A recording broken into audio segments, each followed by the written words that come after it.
Hi everyone and welcome to another card making video. About a year ago I purchased the two Harry Potter inspired sets by the Italian brand Improntedautore, and I also bought the set with the dragons and the unicorns. I used the dragons quite a few times already, but I hadn't got around using the unicorns, so for this card I decided to do a simple card with one of the unicorns in the spotlight. I used some different techniques to make it really special, which I of course will show you in this video. Without further ado, let's get started. Spreek je Nederlands? Er is ondertiteling beschikbaar. Normally I start my videos with the coloring, but this time the stamping is involved a little differently too. I stamped the image a few times with my Misty with Lanvin jet black ink till I have a crisp impression. Then I clear my stamp as usual, but I don't take the stamp off my Misty, because after the coloring I will need it again in that exact spot, which I will show you later on why that is. Now it's time for some coloring. I use my Copic markers for that, and I put the color number on the left of my paper so you know which color number I use. If you want more details on any supply I use during the video, be sure to check out the blog post I linked in the description to learn more about that. If you want to skip watching me color, you can skip to the time that pop-ups on the screen now. You can also find the clickable time link in the description.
After the coloring, I normally go over the inner lines with a black fine liner first, but these lines are way thinner than for example Lanvin images are, so they don't really need it, and it would be so hard to do it neatly anyway. So I'm adding highlights with a white gel pen right after the coloring. I use a Uniball Signo broad pen for the lighter colored body. This pen acts a little more like a paint pen, so the white lines are a bit better to see on a light colored area. For the rest of the unicorn I use my normal Uniball Signo pen. After I'm done with the highlights, I'm brushing the whole image with some baby powder to make it anti-static, because I'm going to heat emboss the lines. So I put the sheet of paper back in my Misty and I check if it's in the exact right spot by closing the door without any ink on the stamp to see if it matches the lines. It does, so now I can stamp it with clear embossing ink. Now I sprinkle on some Wow Clear Gloss Superfine. I use a transparent powder because it will give a more crisp line than when I would use a black powder. It's because there will always be some specks of powder where you didn't want them, and if you are using clear you won't notice them at all. With a preheated heat gun I melt the powder. With the biggest large staged rectangle stackables die from Lanfan, I cut a rectangle out of paper suitable for ink blending. I also cut a piece of vellum with my paper trimmer that's slightly larger than the rectangle on the sides and that has a nice height for the sentiment I'm using. I already added some double-sided adhesive sheet to the vellum so I can neatly glue it to my card later on. I'm aligning the vellum and the unicorn on the staged rectangle so I can align the sentiment stamp. When that's in the right spot, I take it over to my MISTI to stamp it. You can stamp it with regular black ink if you let it dry long enough, but it does end up being more of a grey than black. You can also heat emboss it with black embossing powder, but I decided to go for Stazzle ink. I need to stamp it a few times to get a crisp, solid impression.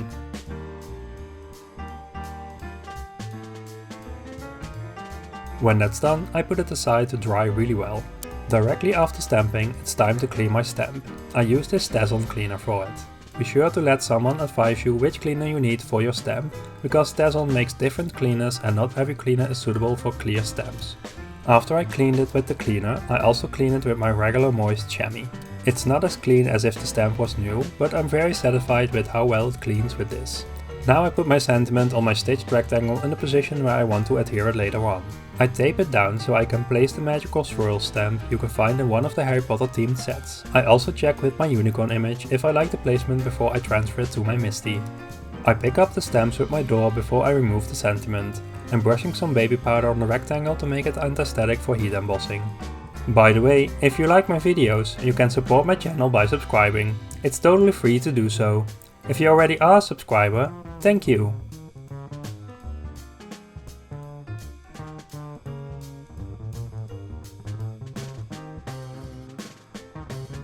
After stamping, I clean stamps and take one of the swirls to stamp that one somewhere in the left bottom corner. I check with my unicorn image where it needs to go. After that, I stamp it on and sprinkle on some gold embossing powder. I tap off the excess and you can see that there are still some specks still stuck to the paper. Normally I would brush these off, but in this case they add to the magical swirls, so I leave them.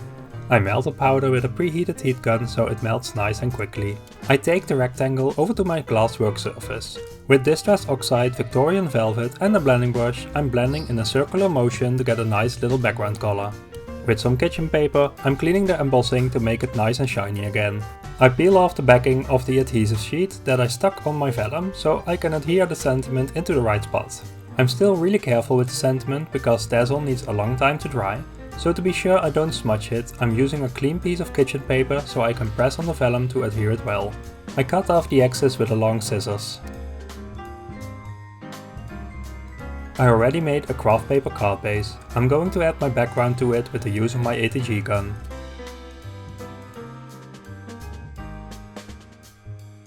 I see I have a little bit of craft paper sticking out, so I'm cutting that off with my steel ruler and a craft knife. With the use of some tin foam tape, I add my unicorn to the card. I recently bought these clear drops in different sizes that you can add to your card as an embellishment. I found mine off-brand, but there are different brands out there where you can buy these. I put a little bit of glossy accents on my card and then I place a drop. I carefully push it down till I can see through the drop that the whole bottom area is filled with glossy accents, so it will look nice and even. Otherwise you will see the adhesive and that will not look good. With placing that last drop, my card is finished. I really enjoyed making this card. I love how it's a simple card, but with different things added to make it look special. Altogether, the shiny lines of the unicorn, the gold embossing, the vellum and the clear drops really turn it into a nice card. I hope you enjoyed watching my video and that you feel inspired to get crafty as well. If so, please consider leaving a thumbs up, subscribing to my channel and ringing the bell to receive a notification when a new video is up. Thanks for watching, see you next time, bye!